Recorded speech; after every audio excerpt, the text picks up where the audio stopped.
হযরত আলী ওই বাচ্চাটাকে ডেকে একটু কাছে আনলেন, বাচ্চার মাথায় হাত বুলায় দিয়া বললেন, আল্লাহর বান্দা একটু বলো না, আমি আলী যদি তোমার বাবা হই তোমার কি আর কোনো টেনশন আছে? না না, আপনি যদি আমার বাবা হন আমার কোনো টেনশন নাই। বলো না, হাসান আর হুসাইন যদি তোমার ভাই হয়ে যায় তোমার কি টেনশন আছে? না না, আমার কোনো টেনশন নাই। ফাতেমা যদি তোমার কলিজার টুকরো মা হয় তোমার কি আর কোনো টেনশন আছে? না আলী, না, আমার কোনো টেনশন নাই। এমনিতেই আলী তার মাথায় হাত বুলায় দিয়া বলেন, ওরে সন্তান ভালো করে শোন, আজকে থেকে আমি হয়ে গেলাম তোর বাবা, ফাতেমা হয়ে গেল তোর মা, হাসান আর হুসাইন হয়ে গেল তোর ভাই, নবী আরবি দু জাহানের সরদার হয়ে গেল তোর নানা। হাসান আর হুসাইন যেথায় থাকে তুমিও সেটাই থাকবা, হাসান হুসাইন যা খায় তুমিও তা খাইবা, হাসান হুসাইন যা পড়ে তুমিও তা পড়বা। তোমার কি আর কোনো টেনশন আছে? ছোট্ট বাচ্চা কেমন চালাক, এমনি আলীকে ডেকে ডেকে বলে, ও গো বিচারক, আমার কোনো টেনশন নাই। যেই জায়গায় দু জাহানের সরদার নবী আরবি আমার নানা হয়ে গেছে ওই জায়গায় আমার আর খুব টেনশন নাই, কারণ কাল কঠিন কিয়ামতের ময়দানে আমি নবী আরবির হাতটা ধরে আল্লাহর তরে জান্নাতে পৌঁছে যাব। এ মুসলমান, মূল কথা একটু দেখেন তো, নবী আরবির সাহাবী, নবী আরবির মেয়ের জামাতা কেমন সুন্দর করে বিচার করে এইবারে আল্লাহ নবীজির সাহাবী বিচারটা করে এমনি মহিলাটাকে ডেকে ডেকে বলে, ওগো মহিলা, বাচ্চা তোমাকে আর কোনোদিন মা বলে ডাকবে না, তুমি খুশি তো? এমনি মহিলা বলে, হ্যাঁ আমি খুশি। আলী বলেন, মহিলা গো, তুমি বলেছো তোমার বিয়ে হয় নাই, দূর বহুদূর থেকে তুমি এসেছ, তোমার তো স্থায়ী ঠিকানাও এই মদিনাতুল মুনাওয়ারাতে নাই, আমি চাই তোমাকে আমার পুত্রবধূ বানাইতে, তুমি রাজি আছো কিনা? মহিলাও খুশি হয়ে গেছে, আরে আমিও কিনা নবীর পরিবারের একজন হব। এইবারে মহিলা যখন খুশি হয়ে যায়, আল্লাহ নবীর সাহাবী মহিলাকে ডেকে বলেন, ওগো মহিলা, তুমি যদি রাজি থাকো, এই যে এখন আমার ছেলে বানাইলাম, আমি যে আমাকে ছেলে বানাইলাম, এই ছেলের সঙ্গে তোমাকে বিবাহ বন্ধনে আবদ্ধ করব, তুমি রাজি আছো কি? এমনি মহিলার চোখের পানিটা ছেড়ে ছেড়ে দিয়া কান্না করে আর ডেকে ডেকে বলে, ও আলী, এই কি ফয়সালা আপনি দিলেন? এই ফয়সালা আমি মানতে পারি না। নবী আরবির সাহাবী আলী ঠেকে বললেন, কি তুমি মানতে পারবো না কেন? এতক্ষণ না তুমি রাজি হয়েছিল, খুশি হয়েছিল, এখন কেন মানতে পারবো না? এমনি মহিলা ডেকে ডেকে বলে, আলী গো, একটু বলো না, নিজের ছেলেকে কি নিজে বিয়ে করা যায়? না না, বিয়ে করা যায় না। ও আলী, এটা আমার সন্তান, আমি আমার সন্তানকে কেমন করে বিয়ে করব? আলী বলেন, মহিলা, তুমি এতক্ষণ না বলেছিলা এটা তোমার সন্তান না, এটাকে তুমি চিনোই না, তুমি না বলেছ তুমি বিয়ে করো নাই, এখনো ভার্জিন, এখন কেমন করে তুমি এই কথাটা বললা? এমনি মহিলা চোখের পানিটা ছেড়ে ছেড়ে দিয়া কান্না করে আর ডেকে ডেকে বলে, ওগো নবীর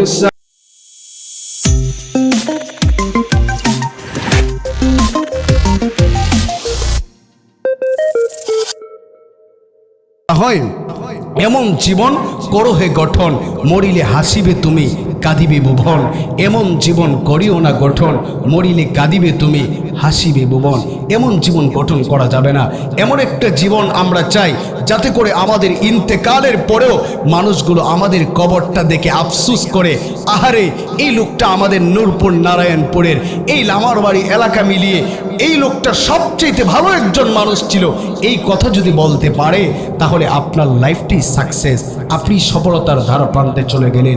এই জন্যে এই দুনিয়াতে থাকাকালীন অবস্থায় আপনার আমার প্রত্যেকের একটা টার্গেট হলো আপনি আর আমি ভালো একজন মানুষ হব। কি বলেন, ঠিক কিনা? আপনি যদি ভালো একজন মানুষ হতে পারেন তাহলে সবচাইতে কপাল ভালো আপনার।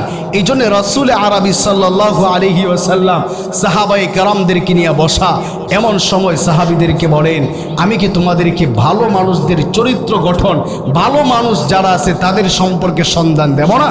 আল্লাহ রসুলকে সাহাবায়ে কেরামরা বলেন, হ্যাঁ আপনি বলেন ভালো মানুষ কারা, আমরা জানতে চাই। এখন আমরা এখানে যারা আছি, আমরা সবাই কি ভালো মানুষদের কাতারে যেতে চাই নাকি খারাপ মানুষদের কাতারে যেতে চাই? আজকের কথা যদিও একটু তিতা হয়, তারপরও আমরা নিজেদেরকে ভালো বানানোর চেষ্টা করব। রাজি আছি ইনশাআল্লাহ? আমার ভাইরা, আল্লাহ রাসূল সরওয়ারে দু আলম নবী মুহাম্মদুর রাসূলুল্লাহ সাহাবায়ে কেরামদেরকে নিয়ে বসা, এমন সময় সাহাবীরা রাসূল আরবি সাল্লাল্লাহু আলাইহি ওয়াসাল্লামকে বলে, নবী গো একটু বলেন না এই পৃথিবীতে ভালো মানুষ কারা? আপনার আমার কলিজার টুকরা নবী বলেন, ও আমার সাহাবীরা ভালো করে শোনো, এই পৃথিবীতে ভালো মানুষদের এক নাম্বার ডেফিনেশন হচ্ছে খায়রুকুম মান তাআল্লামাল কুরআনা ওয়া আল্লামা। আল্লাহ রাসূল বুখারী শরীফের 5027 নম্বর হাদিসের ভিতরে উল্লেখ করেন, এই পৃথিবীতে ভালো মানুষের এক নাম্বার ডেফিনেশন হচ্ছে যারা নিজেরা কোরআন শিখে এবং অন্য আরেকজনকে শেখায়, তারাই হলো এই পৃথিবীর ভালো মানুষ। এখন আপনি চিন্তা করে দেখেন তো, আপনি কি নিজে কোরআন শিখেন কিনা, অন্য আরেকজনকে কোরআন শিখান কিনা? যদি আপনি নিজে কোরআন শিখেন, অন্য আরেকজনকে শিখান, আপনি আপনার কপালে লিখে রাখতে পারেন আপনি একজন ভালো মানুষ। সুবহানাল্লাহ। আপনি যদি ভালো মানুষ হতে চান, তাহলে সর্বপ্রথম আপনি নিজে কোরআন শিখবেন এবং অন্য আরেকজনকে কোরআন শিখাবেন। এখানে আমরা যারা আছি, এইখানে যারা উপস্থিত আছি, আমরা সবাই বর্তমানে কোরআনের ছাত্র, কি বলেন ঠিক কিনা? এই জন্যে আমরা আমাদের নিজেদেরকে ভালো মানুষ হিসেবে বলতে পারি, কারণ আমরা কোরআনের মাহফিলে আসছি, কোরআন থেকে কথা শুনতেছি, এই জন্যে আমরা আমাদের নিজেদেরকে ভালো মানুষ হিসেবে পরিচয় দিতে পারি, কি বলেন ঠিক কিনা? এ মুসলমান, আল্লাহ রাসূল সরওয়ারে দু আলম নবী মুহাম্মদুর রাসূলুল্লাহ সাল্লাল্লাহু আলাইহি ওয়াসাল্লাম বলেন, 2 নম্বরে ভালো মানুষ হলো ওই ব্যক্তি ভালো মানুষ যে কিনা তোমাদের মধ্যে সর্বোত্তম আচরণের অধিকারী, সর্বোত্তম ভাষার অধিকারী, যে কিনা নিজের ব্যবহারটাকে ভালো করতে পেরেছে, ওই ব্যক্তি হলো সমাজের সবচেয়ে ভালো মানুষ। এই জন্য বাবা আমার একটু নিজের সঙ্গে মিলায় দেখেন তো, আপনি কি আপনার ব্যবহারটাকে ভালো করতে পেরেছেন কিনা? আপনার ব্যবহারটা যদি ভালো হয়, আপনি একজন ভালো মানুষ। এখানে আমরা যারা আছি, আমাদের ব্যবহারটা কতটুকু ভালো একটু নিজেকে প্রশ্ন করা উচিত। আল্লাহর বান্দা গো, আপনি আপনার ব্যবহারটা যদি ভালো করতে পারেন, আপনি আপনার কপালে লিখে রাখতে পারেন আপনি একজন ভালো মানুষ। সুবহানাল্লাহ। এখন চিন্তার বিষয় হলো আমাদের ব্যবহারটা কতটুকু ভালো। আপনি মানুষের সঙ্গে যখন কথা বলতে যান, গালাগালি করে, অশৃঙ্খল ভাষায় কথা বলেন, কত রঙের ঢঙ্গের কথাবার্তা আপনি বলেন। প্রিয় ভাই আমার, আপনার কথার আঘাতে অন্য মানুষের বুকটা জাজরে চলে যাচ্ছে, আপনার কথার আঘাতে অন্য আরেকজন মানুষ কষ্ট পেল কি পেল না, ওইটা আপনি দেখেন না। মনে রাখবেন, কথার আঘাত তীরের আঘাতের চাইতেও বেশি ধারালো। এই জন্যে কথা বলার সময় সাবধানতা অবলম্বন করা। আমার কথায় অন্য মানুষ কষ্ট পায় কিনা এটা আমার মাথার ভিতরে একটু নেওয়া। এই জন্যে আমরা কথা বলার সময় সাবধানতা অবলম্বন করব। মনে রাখবেন, পৃথিবীতে কথার মাধ্যমে, ভাষার মাধ্যমে, ব্যবহারের মাধ্যমে শত্রুকে বন্ধুতে রূপান্তরিত করা যায়, আবার ব্যবহারের কারণে বন্ধুকেও শত্রুতে রূপান্তরিত করা যায়। এই জন্যে আপনি আর আমি সকলে মিলে আমাদের ব্যবহারটুকু একটু ভালো করার চেষ্টা করব, কি বলেন? রাজি আছেন ইনশাআল্লাহ? এ মুসলমান, আপনার আমার কলিজার টুকরা নবী বলেন, ভালো মানুষের ডেফিনেশন হচ্ছে এই পৃথিবীতে যাদের চরিত্র ভালো, ওই মানুষগুলো হলো সমাজের সবচেয়ে ভালো। আল্লাহর বান্দা, একটু নিজের দিকে আমরা প্রশ্ন করে দেখি তো, আপনার আমার চরিত্রটা কতটুকু ভালো। আপনার আমার চরিত্র যদি ভালো করতে পারি, আল্লাহর কসম আপনি আমি নিজেকে ভালো মানুষ হিসেবে পরিচয় দিতে পারবো। এই জন্যে বাবা আমার, আপনার আমার চরিত্রটা ভালো করা আবশ্যক।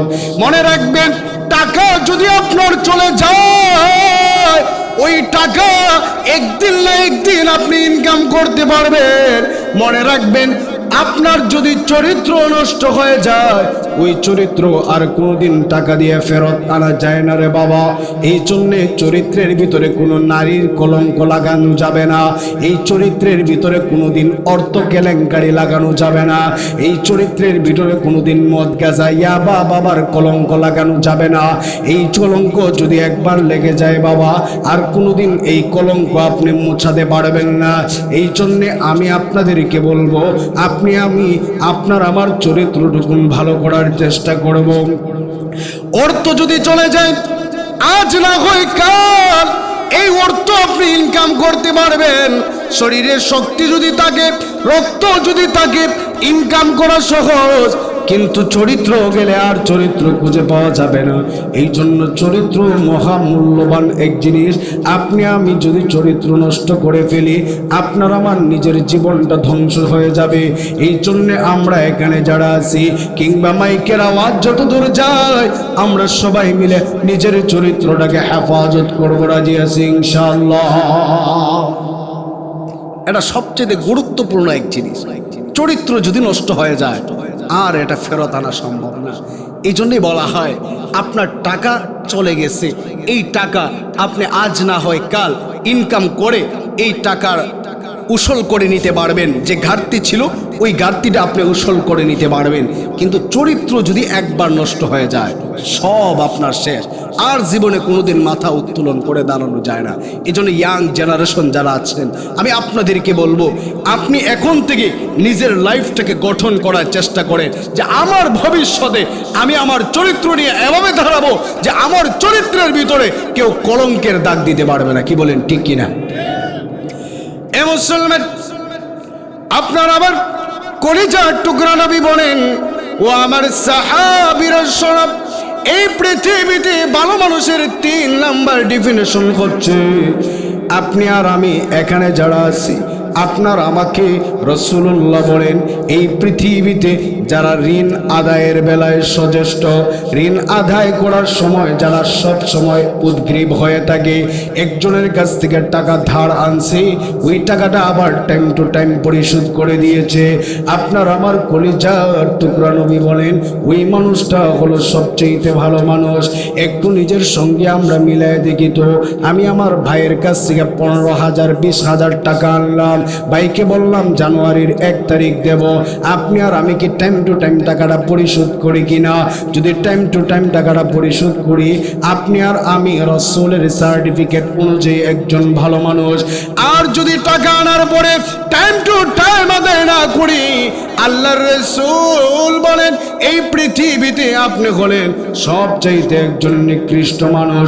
আল্লাহর বান্দা গো, এই জন্যে যদি নিজেকে ভালো মানুষ হিসাবে দাবি করতে চান, আপনি আর আমি টাকা আনলে পরে টাইম টু টাইম পরিশোধ করবো, ঠিক কিনা? বাস্তবতা দেখেন, আমার দেশের মানুষগুলো কারো কাছ থেকে টাকা ধার আনলে পরে, ঋণ আনলে পরে রাস্তাই চেঞ্জ করে ফেলে। এই রাস্তা দিয়ে আল্লাহর বান্দাকে আর তালাশ করে পাওয়া যায় না। মাঝে মধ্যে দেখবেন দোকানে বাকি খায়, বাকি খাওয়ার পরেও টাকাটা যে ফেরত দিতে হবে, এই চিন্তাই তার মাথা থেকে চলে যায়। বোঝা যায় তার বাপ সম্পত্তি এই দোকানের ভিতরে ছিল, বাকি খেয়েছে, এখন আর এই টাকা আমাকে দিতে হবে না। এরকম পাবলিক মনে হয় আপনাদের এলাকায় নেই। ঘুমাই গেছেন? কোন এক ব্যক্তির কাছে কিছু বাকি দিছিল, কয়েল বাকি দেওয়ার পরে দেখা যায় 1-2 বছর হয়ে গেছে, টাকা আর ফেরত দেয় না। টাকা ফেরত না দিতে দিতে ওই লোক একদিন অতিষ্ঠ হইয়া তাকে বলে, ভাই আজকে টাকা দিবা, নাইলে রাস্তার থেকে এখানেই শেষ, যেতে পারবো না। আটকে রাখলাম। এমনিতে ওই লোকটা বলে, জীবনে কত খাটাস দেখলাম, তোর মতো খাটাস দেখলাম না, তুই রাস্তাঘাটে আমার কাছে টাকা খুঁজোস। আচ্ছা বেড়ায় বাকি দিয়ে অপরাধ করছে, এখন বেড়া খাটাস হয়ে গেছে গা। ওই যে কথা একটা মনে পড়ছে না, এক লোক বলছিল রাস্তা দিয়া আখ খয়ের চিনেননি, গ্যান্ডারি খেয়ে খেয়ে যাচ্ছে, আর খয়ের রসগুলা, আখের রসগুলা খেয়ে বাদাগুলা রাস্তায় ফেলে ফেলে যাচ্ছে। এমন সময় পিছন দিক দিয়ে আরেকজন এসে ওই বাদাগুলা উঠায়া তার মুখে দিয়া কয়, কেমন খাটাসে খাইছি, এক ফুটা রস পর্যন্ত রাখছে না। আচ্ছা ওই বেড়া খায়া আখের রস ফালায় গেছে, বাদা ফালায় গেছে, ওই বেড়া খাটাস হয়ে গেছে গা। আর আপনি সৈন্য পিছনে আইছেন, এই চুষা খাওয়ার লেগে আপনি আইছেন, আপনি বালা মানুষ হয়ে গেছেন গা। এই কোয়ালিটির মানুষ হয়েছে আর কি। এই জন্যে আপনি নিজেকে নিয়ে চিন্তা করেন, যিনি টাকা চাইছে ওনাকে আপনি খারাপ বলে ফেললেন, ওনাকে আপনি খাটাস বলে ফেললেন, অথচ আপনার নিজের চরিত্র কোন ক্যাটাগরিতে পড়ছে এটা একটু চিন্তা করা দরকার। প্রিয় ভাই আমার, যেই ব্যক্তি ঋণ আদায়ের বেলায় খুবই যত্নবান, ওই ব্যক্তি হলো সবচেয়ে ভালো মানুষ। কথাটা কি আমার না রাসূলের? আর একটু জোরে বলেন, রাসূলের। এই জন্য আমরা সবাই এখানে যারা আছি, আমরা সবাই মানুষের কাছ থেকে টাকা আনলে পরে, ঋণ আনলে পরে টাইম টু টাইম আদায় করার চেষ্টা করব। আমাদের দেশের মানুষগুলো ঋণ দিবে কিসের জন্যে? এখন তো প্রতিটা মানুষ সুদের সঙ্গে টাকা লাগায়, কি বলেন ঠিক কিনা? সুদে টাকা লাগানোর জন্য খুবই এক্সপার্ট, কিন্তু কেউ কাউকে ঋণ দিতে চায় না। মনে রাখবেন, সুদে টাকা লাগিয়ে কিন্তু আপনি গুনাহগার হচ্ছেন। আর যদি আপনি কাউকে কর্জে হাসানা দেন, আপনি আল্লাহর ঘর মসজিদে দান করলে সেই সওয়াব তার চাইতে ডবল সওয়াব আল্লাহ তাআলা আপনার আমলনামায় দিয়ে দিবে। সুবহানাল্লাহ। এ মুসলমান, আপনি জীবনে যাই করেন না কেন বাবা, আপনি সব সময় এই চিন্তাটুকু করবেন, আপনি যার কাছ থেকে ঋণ আনলেন ওই ঋণটা আপনি পরিশোধ করার চেষ্টা করবেন। কোন সময় মানুষকে এদিক সেদিক ঘুরানোর চেষ্টা করবেন না। ঋণ আদায়ের বেলায় যদি আপনি যত্নবান হন, আল্লাহর রাসূল বলেন আপনি হলেন সবচেয়ে ভালো মানুষ। 4 নম্বরে আল্লাহর রাসূল বলেন, ওই সমস্ত লোকগুলো ভালো যার কাছে মানুষ গেলে পড়ে কল্যাণের আশা করে, অকল্যাণের আশা করে না। যার কাছে যাওয়ার পরে কল্যাণের আশা করে, অকল্যাণের আশা করে না, ওই ব্যক্তি হলো সমাজের সবচেয়ে ভালো মানুষ। একটু নিজের সঙ্গে মিলায় দেখে তো আমাদের দেশের চেয়ারম্যান, মেম্বার, এমপি, মন্ত্রী যারা আছে, ওই মানুষদের কাছে আপনি আর আমি, এলাকার নেতা সর্দার যারা আছে, ওই সমস্ত মানুষদের কাছে আমরা যাই কল্যাণের জন্যে। আমরা গিয়ে বলি, ভাই আমি তো একটা বিপদে পড়ে গেছি, বিচারটা আপনি ঠিকঠাক আদায় করে দেন। কিন্তু নেতা সর্দার আমাদেরকে উল্টা বলে, আপনি আমাকে 50,000 টাকা দেন, আপনি আমাকে 5,000 10,000 টাকা দেন, তাহলে আমি আপনার বিচারটা ঠিকঠাক আদায় করে দেব। আল্লাহর রাসূল বলেন, যেই ব্যক্তি মানুষের কাছ থেকে টাকা নিয়ে নিয়ে বিচার করে, ওই ব্যক্তি কোনোদিন ভালো মানুষ হতে পারে না। আর যেই ব্যক্তি মানুষের কাছ থেকে কোনো টাকা না নিয়ে ওই মানুষটাকে হেল্প করে, সাহায্য করে, সুন্দর করে বিচারটা করে দেয়, আল্লাহর রাসূল বলেন ওই ব্যক্তি হলো সমাজের সবচেয়ে ভালো মানুষ। সুবহানাল্লাহ। আমাদের দেশের বিচার ব্যবস্থা কি? টাকা ছাড়া একজন মানুষ বিচার করেওয়ালা পাওয়া যায় না, খুবই কষ্টকর। অল্প কিছু লোক আছে যারা কিনা টাকা ছাড়া বিচার করে, কিন্তু অধিকাংশ জায়গায় দেখবেন, অধিকাংশ ক্ষেত্রে দেখবেন টাকাবিহীন বিচার হচ্ছে না। এই জন্যে প্রিয় ভাই আমার, আমরা সবাই এই বিষয়টা নিয়ে একটু চিন্তা করব যে আমি তো আল্লাহর দরবারে ধরা খেতে হবে, আজ না হয় কাল আমি মৃত্যুবরণ করব। আমি যদি কাউকে ফাঁসিয়ে দিয়ে কিছু টাকা নিয়ে বিচার করি, তাহলে আল্লাহর আসামির কাঠগড়ায় আমাকে জবাব দিতে হবে। ইন্তেকালের পরে ওই মানুষগুলোই তো আমাকে গালিগালাজ করবে যে অমুক ছিল, সে তো আমার কাছ থেকে টাকা নিয়ে বিচার করছে, আল্লাহ তারা মাফ করবো না। এই কথা যদি বলে, তাহলে আপনার আমার নিজের জীবনটা কোন জায়গায় যাবে একটু চিন্তা করা দরকার। এ মুসলমান, আজকে আমার দেশের মানুষগুলো টাকা ছাড়া বিচার করে না। আল্লাহর বান্দা, একটা সময় এমন ছিল যারা কিনা খেলাফতের ভিত্তিতে রাষ্ট্র পরিচালনা করেছিল, ওই মানুষগুলোর যখন খেলাফত চলেছিল, ওই মানুষগুলো সুন্দর করে মানুষের বিচার করে দিয়েছিল। টাকা নিবে তো দূরের কথা, সঠিক বিচারটা তদন্ত করে করে বাহির করে দিয়েছিল। ও আল্লাহর বান্দা, আমাদের সমাজটাকেও ওইভাবে গঠন করতে হবে। আপনি আরবি যুগের এক মহামানব ওমর ইবনুল খাত্তাবের নাম শুনেছি। উনি ছিলেন ইসলামের দ্বিতীয় খলিফা। ওই ওমর ইবনুল খাত্তাব যখন খলিফা, উনার সময়কার বিচারক ছিলেন হযরতে আলী রাদিয়াল্লাহু তাআলা। নবীর মেয়ের জামাতা ছিলেন বিচারক। এই বিচারক যখন ছিলেন, নবী আতহারের একটু অধরে, নবীজির রওজা মুবারকের একটু পাশে এক মহিলা তার ছোট্ট একটা বাচ্চাকে নিয়ে আসছে। এসে বারবার ডেকে ডেকে বলে, এটা আমার সন্তান না, তুমি দূরে সরে যাও। বারবার ছোট্ট বাচ্চাটাকে দূরে যখন সরে দেয়, একটা পর্যায়ে দেখা যায় এলাকার লোকজন জড়ো হয়ে গেছে। গিয়া বলে, ওগো মহিলা, আপনি কেন এই ছোট বাচ্চাটাকে দূরে সরাইয়া দিচ্ছেন, কারণ কি? এমনি মহিলা ডেকে ডেকে বলে, আল্লাহর নবীর সাহাবীরা শোনো, আমি ওর বহুদূর থেকে এই মক্কা মদিনাতুল মুনাওয়ারাতে এসেছি। আমার এই ছোট্ট বাচ্চাটা বারবার আমার কাছে আসে, আমি তাকে চিনি না, সে আমার কাছে বারবার আসে। আমার কাছে না কিছু স্বর্ণ গহনা আছে, কিছু টাকা পয়সা আছে।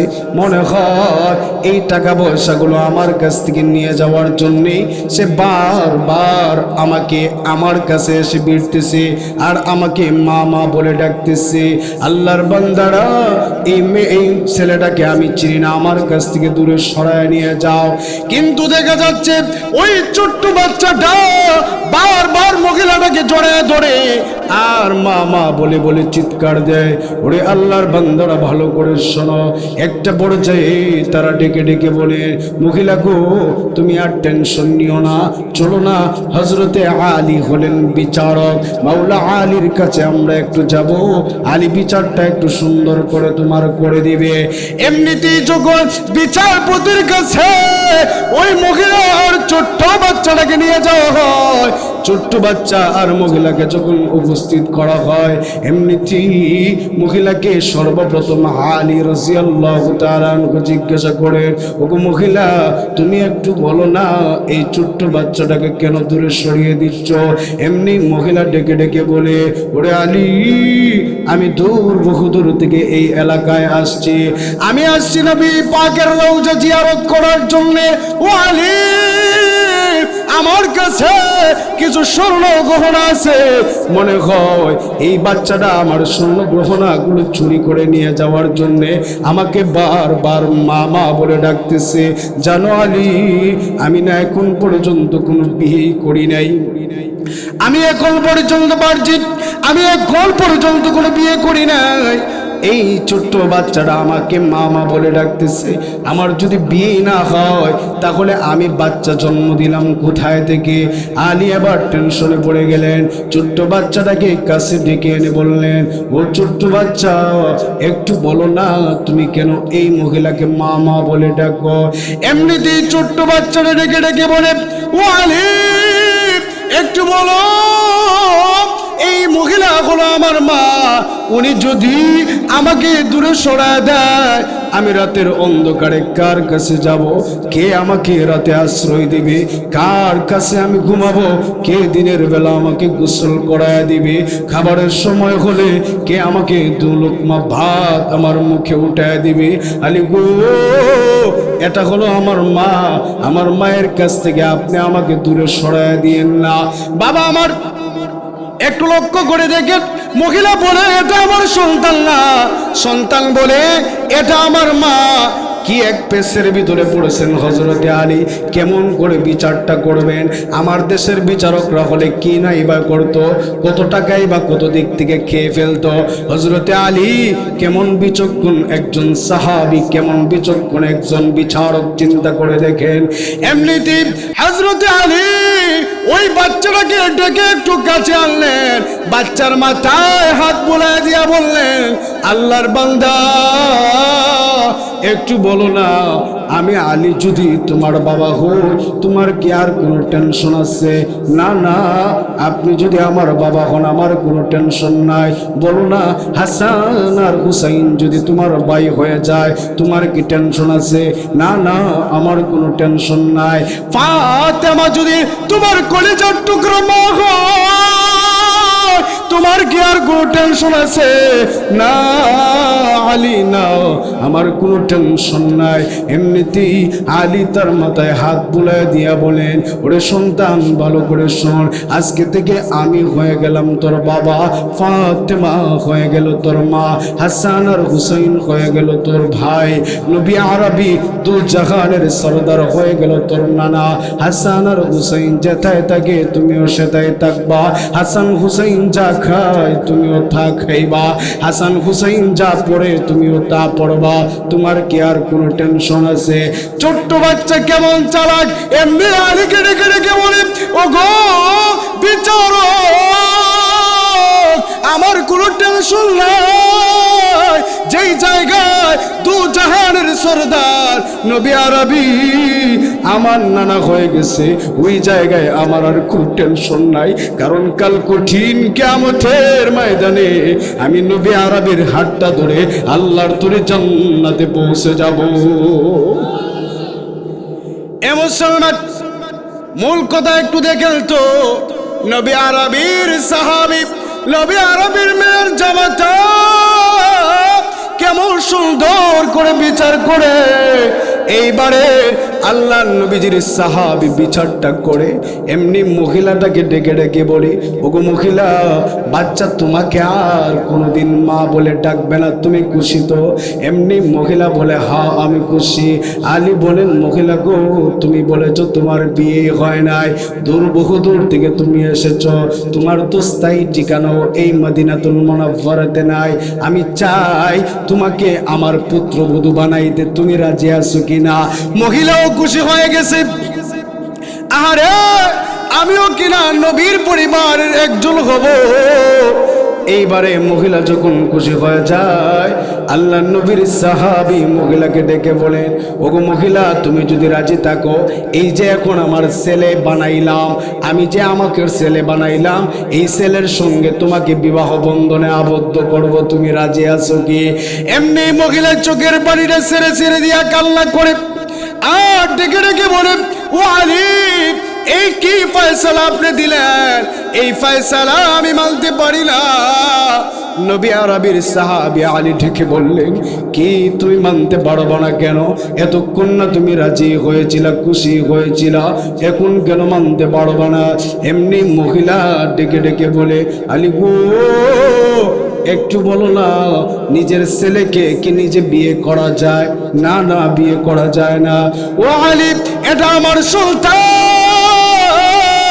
আমি আমার সন্তানকে কেমন করে বিয়ে করব? আলী বলেন, মহিলা, তুমি এতক্ষণ না বলেছিলা এটা তোমার সন্তান না, এটাকে তুমি চিনোই না, তুমি না বলেছ তুমি বিয়ে করো নাই, এখনো ভার্জিন, এখন কেমন করে তুমি এই কথাটা বললা? এমনি মহিলা চোখের পানিটা ছেড়ে ছেড়ে দিয়া কান্না করে আর ডেকে ডেকে বলে, ওগো নবীর সাহাবী, ভালো করে শুনেন, আমি এই জন্যে অস্বীকার করেছিলাম, যুদ্ধের ময়দানে গিয়ে আমার বাবা শহীদ হয়ে গেছে, আমার দুইটা ভাই ছিল, ওই দুইটা ভাই যুদ্ধের ময়দানে গিয়ে শহীদ হয়ে গেছে, আমার স্বামী ছিল, আমার স্বামীও যুদ্ধের ময়দানে গিয়ে শহীদ হয়ে গেছে, এখন আমার জায়গা নাই, কোথায় আমি যাব? আমি মানুষের বাড়ি বাড়ি গিয়ে কাজ করি পেটের বিনিময়ে। ওগো নবীর সাহাবী, আমার একাকী পেট চালানোর জন্য কোনো সমস্যা হবে না, আমি মানুষের বাড়ি বাড়ি গিয়ে কাজ করে আমি একাকী, আমার পেট পালতে আমার কোনো সমস্যা নাই। আলী, ভালো করে শোনো, তবে আমি আমার সন্তানের খাবার জোগাড় করতে গিয়ে সমস্যা, দুজনের খাবার জোগাড় করাটা আমার জন্য কষ্টকর, একাকী আমার জন্য বেঁচে থাকাটা বড় কষ্ট হবে না, তবে ডবল বেঁচে থাকাটা আমার জন্য বড় কষ্টদায়ক। এই জন্য আমি আসছিলাম মদিনাতুল মুনাওয়ারাতে এসে আমি চাচ্ছিলাম আমার কলিজার টুকরা সন্তানটাকে কোনোভাবে অস্বীকার করে যদি আমি মদিনায় ফেলে রেখে যেতে পারি, আমি জানি নবীজির আনসার সাহাবীরা আজও এই মদিনায় বেঁচে আছে। আমি জানি নবীজির মুহাজির সাহাবীরা এই পৃথিবীতে এখনো বেঁচে আছে, যারা কিনা নিজে না খেয়ে অন্যকে খাবার খাওয়াতে ভালোবাসে, যারা কিনা নিজে ঘরে না থেকে অন্য আরেকজনকে ঘরে রাখতে ভালোবাসে। এই জন্য আমি নিজের পেটের গায়ে কোন রকম অস্বীকার করে এই মদিনাতুল মুনাওয়ারাতে আমার সন্তানটাকে ফেলে রাখার জন্য আসছি না। কিন্তু আলী, আমি আপনার কাছে ধরা গিয়ে গেলাম, আপনার মতো বিচারকের চোখটা ফাঁকি দিতে পারলাম না। এ আল্লাহর বান্দারা ভালো করে শুনেন, বিচারক যদি হতে হয় নবীর সাহাবী হযরতে আলী রাদিয়াল্লাহু তাআলা আনহুর মতো বিচারক হতে হবে, যেই বিচারক টাকা খায় না, তবে বিচক্ষণ তার সহিত সুন্দর করে বিচার করে কথা বলেন, ঠিক কিনা? চিন্তা করেন, এই বিচারটাই যদি আমাদের এলাকার কোন নেতাকে তাদের কাছে দেওয়া হইতো, কত রঙের ঢঙ্গের কত রকমের সিস্টেম করে কত হাজার হাজার লাখ লাখ টাকা যে তারা গিলে ফেলতো, এর হদিসও পাওয়া যাইতো না। কি বলেন, ঠিক কিনা? এই জন্যে সমাজের বিচার ব্যবস্থা চেঞ্জ করতে হবে, পরিবর্তন করতে হবে। এই দেশ, আমাদের দেশে মাঝে মধ্যে বিচার বহির্ভূত হয়ে হাজারো লক্ষাধিক মানুষ জেলখানার প্রকোষ্ঠে আবদ্ধ হয়ে আছে। ফর এক্সাম্পল স্বরূপ আপনি যদি দেখেন, লুৎফুজ্জামান বাবর, নেত্রকোনার লুৎফুজ্জামান বাবর 17 বছর জেল খেটে বাহির হওয়ার পরে ওই লুৎফুজ্জামান বাবর বলে যে আমার কোনো দোষ নাই, আদালত আমাকে বেবছর খালাস করেছে, আমার কোনো দোষ নাই।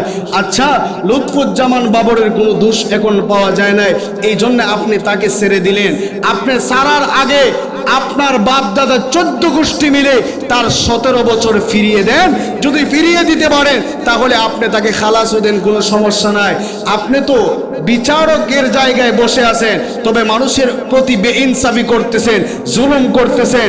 মনে রাখবেন, আজকের এই জুলুমের জন্য আল্লাহর আসামির কাঠগড়ায় জবাব দিতে হবে। কথা বলেন, ঠিক কিনা? আপনি বিচার করতে পারেন, কোনো সমস্যা নাই। এই বিচারের জন্যে আপনি যে মানুষের উপরে জুলুম করলেন, অন্যায় করলেন, অবিচার করলেন, এই অবিচারের কারণে আল্লাহর আসামির কাঠগড়ায় জবাব দিতে হবে। এই জন্যে আমরা সবাই বিচারক যিনি হবেন এলাকার কিংবা আদালতের বিচারক যিনি হবেন, সে যেন ভালো হয়, ইনসাফ ভিত্তিক বিচার যেন করে, সে বিষয়টা আমরা লক্ষ্য রাখার চেষ্টা করবো। রাজি আছি ইনশাআল্লাহ? আল্লাহ রসুল বলেন, এই পৃথিবীতে ভালো মানুষের 5 নাম্বার সংজ্ঞা হচ্ছে যে কিনা নিজের পরিবারের কাছে ভালো হতে পেরেছে। পরিবারের কাছে যারা ভালো, ওই লোকগুলো হলো সমাজের সবচেয়ে ভালো। একটু নিজের সঙ্গে মিলায় দেখেন তো বাবা, আপনি কি আপনার পরিবারের কাছে ভালো হতে পেরেছেন কিনা? আপনার কলিজার টুকরা বাবা আপনাকে ভালো বলে কিনা? আপনার কলিজার টুকরা মা আপনাকে ভালো বলে কিনা? আপনার ভাই আপনাকে ভালো বলে কিনা? আপনার আত্মীয় স্বজন যারা আছে তারা আপনাকে ভালো বলে কিনা? পরিবারের মানুষগুলো যদি আপনাকে ভালো বলে, তাহলে আপনি ভালো হিসাবে স্বীকৃতি পেয়ে গেলেন। এই জন্যে আপনি সমাজের ভিতরে ভালো হওয়ার আগে সর্বপ্রথম আমি আমার বাবার কাছে, আমার কলিজার টুকরা মায়ের কাছে ভালো হওয়ার চেষ্টা করব। আপনি আর আমি যদি আমার কলিজার টুকরা মা আর বাবার কাছে ভালো হতে পারি, আল্লাহর কসম করে বলে যাই, আপনি আর আমি সত্যিকারের অর্থে ভালো মানুষ। এই জন্যে আপনি আর আমি সবাই মিলে আমার মা বাবার কাছে ভালো হওয়ার চেষ্টা করব। মা বৃদ্ধ হয়ে গেছে, মায়ের খেদমত করে ভালো হব। বাবা বৃদ্ধ হয়ে গেছে, বাবার খেদমত করে ভালো হব। ওরে বাবা, ভালো করে শুনে রাখেন, আপনার মা আর বাবা যদি আপনার জন্য দোয়া করে, ওই দোয়াটা আল্লাহর আরশ পর্যন্ত চলে যায়। মার বদদোয়া যদি আপনার প্রতি করে ফেলে, আপনার নিজের জীবনটা ধ্বংস হয়ে যাবে। এই জন্যে মায়ের দোয়া আর বাবার দোয়া আপনার আমার সফলতার চাবিকাঠি। কথা বলেন, ঠিক কিনা? বাংলাদেশের যতগুলো বিজনেস ম্যাগনেট আছে, বাংলাদেশের যতগুলো বড় লোক আছে, ওই মানুষদেরকে যদি আপনি একটু জিজ্ঞাসা করেন যে আপনি লাইফে এত সফলতার ধারপ্রান্তে কিভাবে গেলেন, ওই মানুষগুলো একটা জবাব দিবে সেটি তার ধার প্রান্তে যেতে পেরেছি। এই জন্য আমরা এখানে যারা আছি, আজও যদি আমরা সফলতার ধার প্রান্তে যেতে চাই, মা বাবার দোয়া বেঁধে রেখে সফলতার ধার প্রান্তে যেতে পারবো। এই জন্যে যাদের মা বেঁচে আছে, যাদের বাবা বেঁচে আছে, আমরা সবাই মা বাবার খেদমত করার চেষ্টা করব। বৃদ্ধ বাবা বৃদ্ধ মায়ের খেদমত করার চেষ্টা করব। ইনশাআল্লাহ আল্লাহ আপনাকে আমাকে সফলতার ধার প্রান্তে নিয়ে পৌঁছায় দিবে। রাজি আছি না ইনশাআল্লাহ? এ মুসলমান, আল্লাহ রাসূল বলেন এই পৃথিবীতে ভালো মানুষ হলো তারা যারা কিনা তোমাদের মধ্যে বয়সে সবচাইতে বড়, তারা হলো সমাজের সবচাইতে ভালো মানুষ। আপনার বয়স হলো 20 বছর, 21 বছর যিনি উনি হলেন সবচাইতে ভালো। আপনার বয়স 21 বছর, 22 বছরের যিনি উনি হলেন ভালো। আপনার বয়স 40 বছর, 41 যিনি উনার হলেন সবচাইতে ভালো। এই জন্য আমরা যারা আছি, ভালো মানুষ হতে গেলে বয়সের ক্যাটাগরি নির্ণয় করা হয়। আল্লাহর রাসূল বলেন যার বয়স বেশি ওই ব্যক্তি হলো সমাজের সবচেয়ে ভালো মানুষ। এরপরের অংশের ভিতরে রাসূল বলেন শুধু বয়স হলেই ভালো মানুষ হবে যে এমনটা নয়, বরং ওয়া আহসানুকুম আমালা, ওই ব্যক্তির আমলটা ভালো হতে হবে। যদি আমল ভালো হয় ওই ব্যক্তি সমাজের সবচেয়ে ভালো মানুষ। যদি আমল ভালো না হয় ওই ব্যক্তি কোনোদিন ভালো মানুষ হতে পারে না। এই জন্য দেখবেন কিছু বৃদ্ধ লোক আছে ঠান্ডার সময় ওযু করে হলো মসজিদের ভিতরে ঢুকে। কিছু ভালো মানুষ এমন আছে যে বৃদ্ধ লোকগুলো কাজকর্ম ফেলে দিয়া আল্লাহর ঘর মসজিদের ভিতরে তাড়াতাড়ি করে দৌড়িয়া ঢুকে আজান হয়ে গেলে আর দেরি করে না। আল্লাহর রাসূল বলেন ওই মানুষগুলো হলো সবচেয়ে ভালো। ওয়া আহসানুকুম আমালা, যদি আমলটা ভালো হয় ওই বৃদ্ধ লোকটাই হলো সবচেয়ে ভালো। জোরে কোন সুবহানাল্লাহ।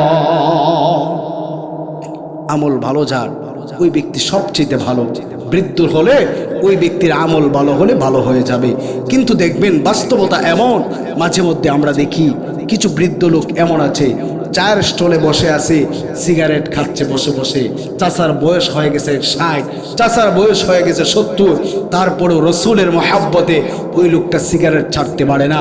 রসুলের মহাব্বতে বয়স 70-80 হয়ে গেছে, তারপরেও দাড়ি ক্লিন শেভ ঠিকই করতেছে। সব মিলাইয়া ওই লোকটার মতোই চলতেছে। রসুল আরবির একটা আদর্শ যে মানবে এরকমটা ওই লোকটা একটা বারের জন্যও করে না। এই জন্যে বয়স বেশি হলেই যে সম্মানিত এমনটা নয়। রাসূল বলেন ওয়া আহসানুকুম আমালা, যদি আমল ভালো হয় ওই লোকটা সবচেয়ে বেশি সম্মানিত। যেরকম সুবহানাল্লাহ। এ মুসলমান, আল্লাহ রাসূল বলেন ওই ব্যক্তি সবচেয়ে সম্মানিত যেই ব্যক্তি কিনা তার সঙ্গীর কাছে ভালো হতে পেরেছে, তার ওয়াইফের কাছে ভালো হতে পেরেছে, তার পরিবারের আত্মীয় স্বজন অর্থাৎ টোটালি এলাকার সবার কাছে ভালো হতে পেরেছে। রাসূল আমার বলেন ওই লোকটা হলো সবচেয়ে ভালো মানুষ।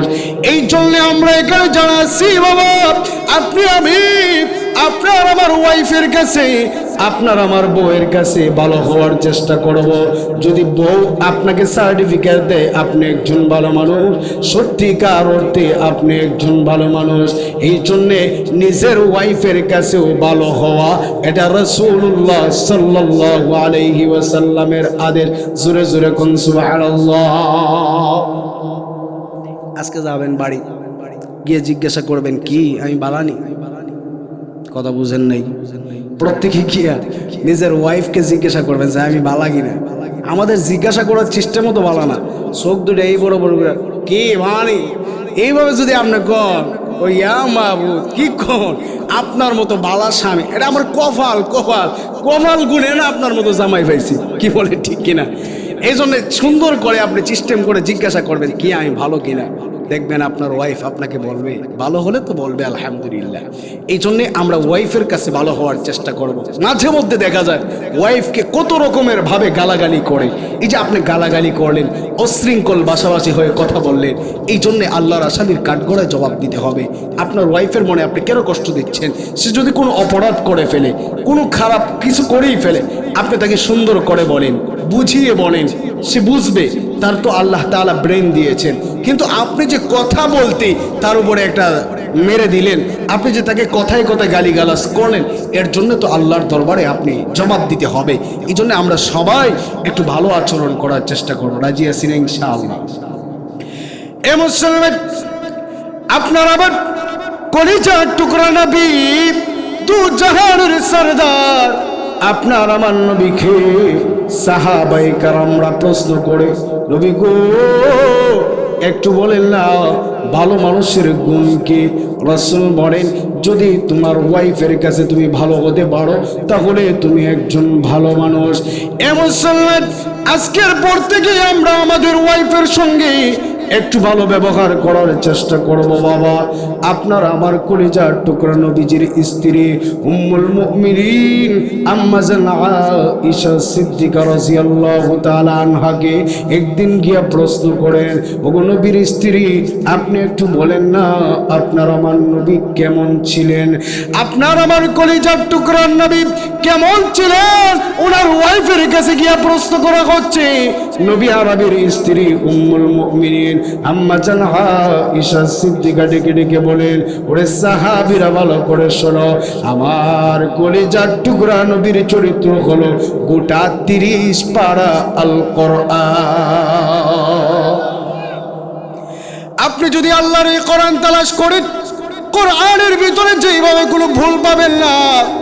আপনি আল্লাহর এই কোরআনটার ভিতরে যদি পড়েন, যেইভাবে মানুষের চরিত্র হওয়া উচিত ওইভাবে আপনার আমার কলিজার টুকরা নবীজির চরিত্র, ওনার চরিত্রের ভিতরে কোনো কলঙ্কের দাগ নাই।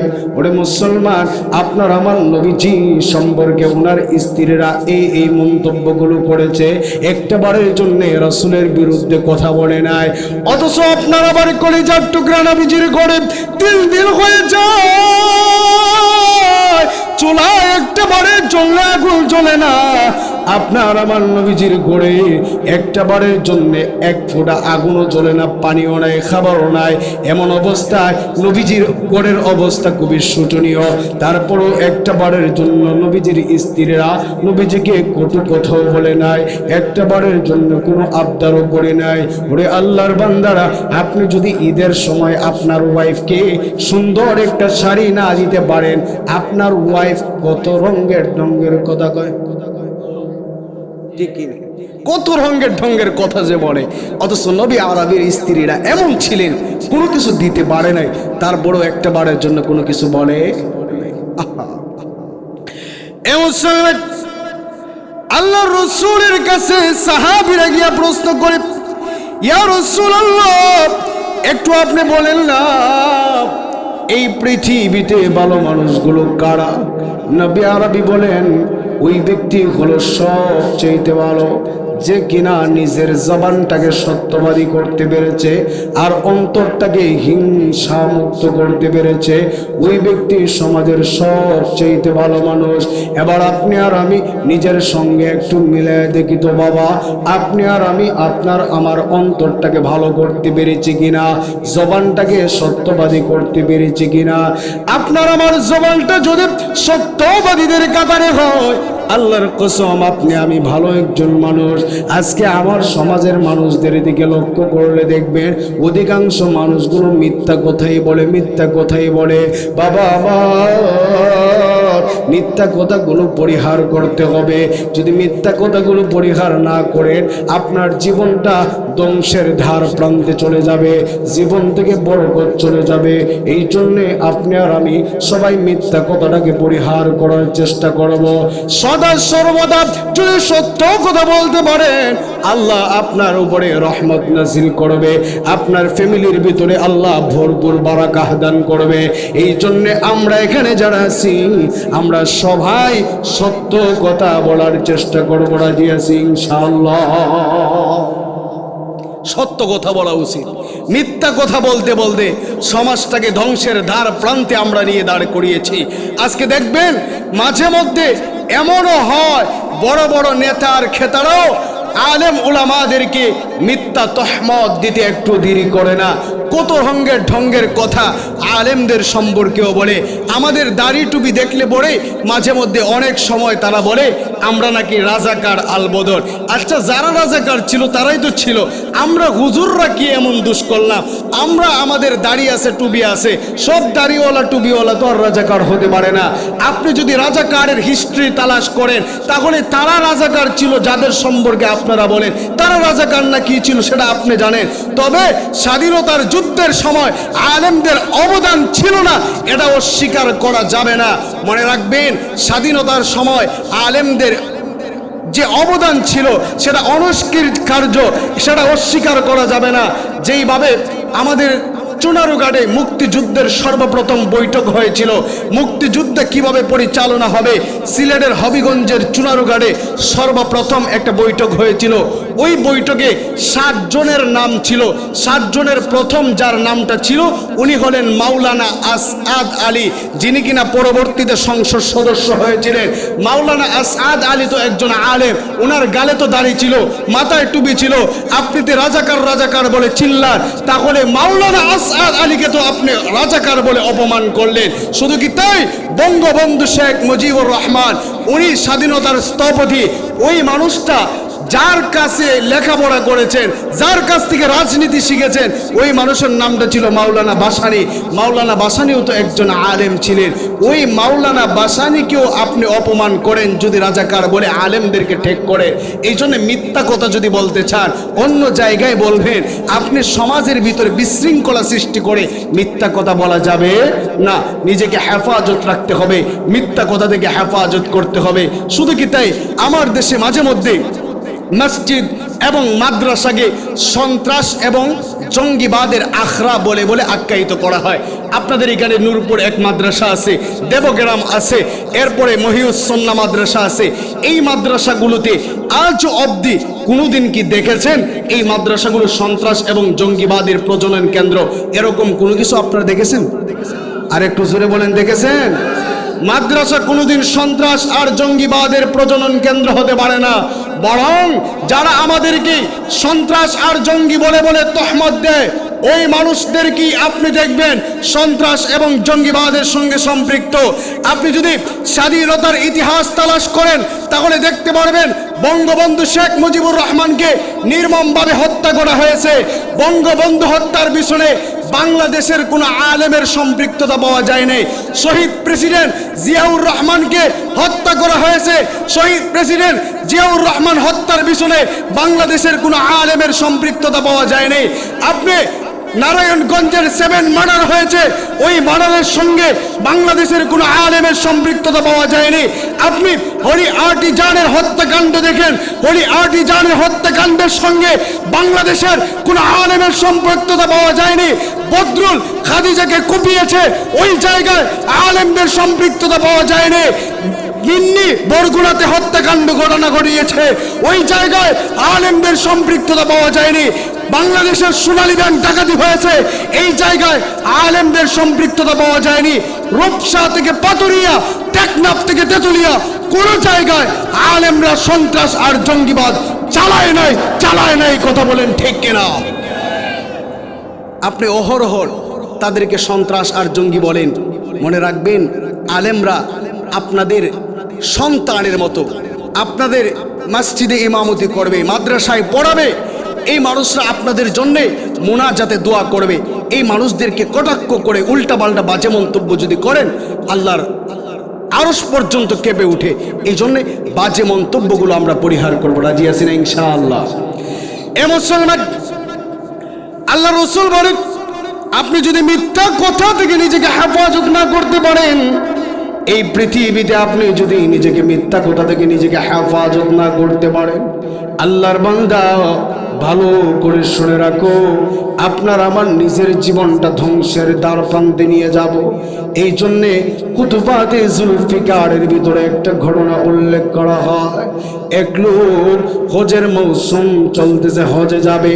এলাকা থেকে 10 জনের একটা কাফেলা নিয়ে যখন রওনা হয়ে যায়, 10 জনের একটা কাফেলা যখন নিয়ে রওনা হয়ে যায়, প্রতিমধ্যে যাওয়ার পরে মরু প্রান্তরে ওই লোকটা যখন ইন্তেকাল করে, ইন্তেকালের একটা পর্যায়ে দেখা গেল ওই লোকটার কবর যখন খনন করা হয়, কবর খনন করার পরে যেই জায়গায় খনন করা হয় ওই জায়গা থেকে সাপ বাহির হয়।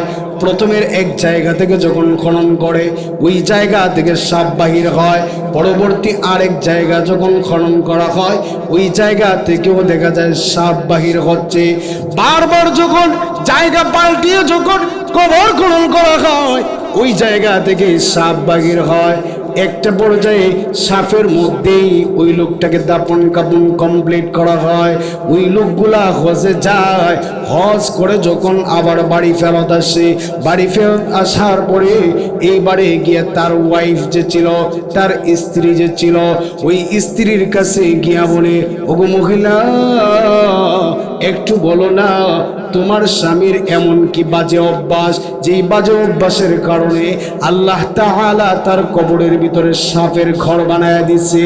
তোমার স্বামী ইন্তেকাল করেছে, ইন্তেকালের পরে আমরা যেই জায়গায় ঘর বানাতে যাই, যেই জায়গায় আমরা কবর বানাতে যাই ওই জায়গায় দেখা যায় সাপ বাহির হয়ে হয়ে আসছে। আমরা কয়েক জায়গায় যখন কবর খনন করলাম ওই জায়গা থেকে সাপ বাহির হয়ে আসে। তোমার স্বামীর এমন কি বদ আমল, যেই বদ আমলের কারণে সাপ বাহির হয়ে একটু বলো। মহিলা বলতে চায় না, বারবার ফিরাফিরি করার পরে একটা পর্যায়ে মহিলার চোখ দিয়ে পানি পড়ে আর ডেকে ডেকে বলে, আল্লাহর বান্দা গো একটু ভালো করে শোনো, আমার স্বামীর এক নাম্বার বদ আমল হলো ওই ব্যক্তি কথায় কথায় মিথ্যা কথা বলতো। মিথ্যা কথা যখনই কথা বলতে চাইতো তখনই মিথ্যা কথা বলতো। মিথ্যা কথা বলার কারণে আল্লাহ মনে হয় তার কবরটাকে সাপের ঘর বানায় দিছে। ও আল্লাহর বান্দা, আমি আপনাদেরকে বলি দুদিনের এই দুনিয়ায় আপনি যদি বারবার মিথ্যা কথা বলেন রে বাবা, 2 দিনের এই দুনিয়াতে বারবার মিথ্যা কথা বলার কারণে আপনার কবরটা সাপের ঘর হয়ে যেতে পারে। এক্সাম্পল স্বরূপ দেখেন, আপনি আর আমি যদি মিথ্যা কথা বলি, নূরপুর কিংবা নারায়ণপুরে ধরেন আপনার কবর দেওয়া হলো, এই কবরটা দেওয়ার পর এই কবর থেকে যদি সাপ বাহির হয়, আপনি এলাকার মানুষের কাছে বাস্তব শাস্তির সম্মুখীন হয়ে গেলে এলাকার মানুষগুলো আপনাকে দেখে দেখে ধিক্কার দিবে আর বলবে, দেখো লোকটা মিথ্যা কথা বলার কারণে এই দুনিয়াতে তার কবরটা সাপের ঘর হয়ে গেল। এই জন্য বাবা আমি আপনাদেরকে বলি, জীবনে যাই করেন না কেন মিথ্যা কথা পরিহার করার চেষ্টা করেন। মিথ্যা কথা বলা যাবে না। আল্লাহর রাসূল বলেন, ও আমার সাহাবীরা শুনো রে, মিথ্যা কথা বলিও না আর অন্তরটাকে পরিষ্কার রাখার চেষ্টা করো। অন্তরটা যদি ভালো হয় তাহলে তুমি একজন ভালো মানুষ, আর অন্তরটা যদি ভালো না হয় তাহলে তুমি একজন নিকৃষ্ট মানুষ হয়ে যাবা। এই জন্যে আপনি আর আমি, আপনার আমার অন্তরটাকে ভালো রাখার চেষ্টা করব। অন্তরের ভিতরে হিংসা, ফাসাদ, রিয়া এগুলো রাখবো না। অন্তরটা যত ভালো মানুষটা ততই ভালো, অন্তরটা যত খারাপ ওই মানুষটা ততই খারাপ। এই জন্যে আপনি আর আমি, আপনার আমার অন্তরটাকে ভালো রাখার চেষ্টা করব। আপনি যদি সাহাবায়ে কেরামদের ইতিহাস তালাশ করেন, সাহাবায়ে কেরামরা তাদের অন্তরগুলো ভালো রাখার কারণে এই জন্যে আল্লাহ তাআলা তাদেরকে দুনিয়া আখিরাতে সম্মানিত করেছেন। যাদের অন্তর ভালো তারা দুনিয়া আখিরাতে সম্মান পায়, আর যাদের অন্তর ভালো না তারা দুনিয়া আখিরাত কোথাও সম্মান পায় না। কথা বলেন ঠিক কিনা? এমন সময় আপনার আমার কলিজার টুকরা নবী সাহাবায়ে কেরামদেরকে বলেন, ও আমার সাহাবীরা ভালো করে শোনো, 10 নম্বরে এই পৃথিবীতে ভালো মানুষ হলো তারা যারা কিনা নিজের জান এবং মালটাকে আল্লাহর রাস্তায় জিহাদের জন্য উৎসর্গ করে দেয়। ওই মানুষগুলো হলো সবচাইতে ভালো। ওরে আল্লাহর বান্দারা ভালো করে শুনে রাখো, আপনি আর আমি যদি নিজের জান আর মালটাকে আল্লাহর রাস্তায় বিলীন করে দিতে পারি, এই জন্যে আপনি আর আমি রাসূলের কথা অনুযায়ী ভালো মানুষ হয়ে যেতে পারবো।